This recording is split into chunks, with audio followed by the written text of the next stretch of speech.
এ কই ইয়ারে যে দেহি না কারে এ শালার বো শালারা, এ তোরা যে এখানে বই আড্ডা দাও, আমারে ডাকলে হইত কি আয়?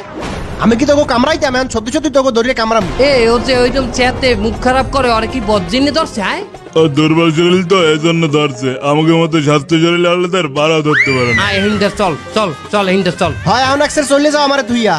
এই শালার পুশালারা আমার বেলায় দিয়ে চলে যাচ্ছিস গা। আমার মনে হয় এই হালার ফালারেও বজ্জিনে ধরছে। এ ওরে একটা আয়তাল কুর্চি পরে ফু দিলে ওর বজ্জিন থাকবে না বন্ধু। তুমিও তোমার শরীরে ফু দিয়ে রাখো, হেলে কইলে বজ্জিন আইনি। আমার ওই আয়তল কুর্সি বলে ফু দেয়া লাগবে না। আমি যে শক্ত সমর্থ আছি, ওই জিন কখনো আমার গাড়ি আসতে পারবে না। তুমি তা মনে করে না। আচ্ছা ঠিক আছে লও। এই শালার পর শালারা, এই হারামির বাচ্চারা, আমারে তুই চলে যাচ্ছিস, তোকে কিন্তু একদম পাড়াই মেরে ফেলবো। শালার পর শালারা, আমারে তুই চলে যাই। ওই ওটারেও মনে হয় বজ্জিনে ধরছে। বাহাদুরি সিটটা গেছে। এই জিনিস সবাই দরকার প্রত্যেকটা নামাজের পরে আয়াতুল কুরসি পড়া।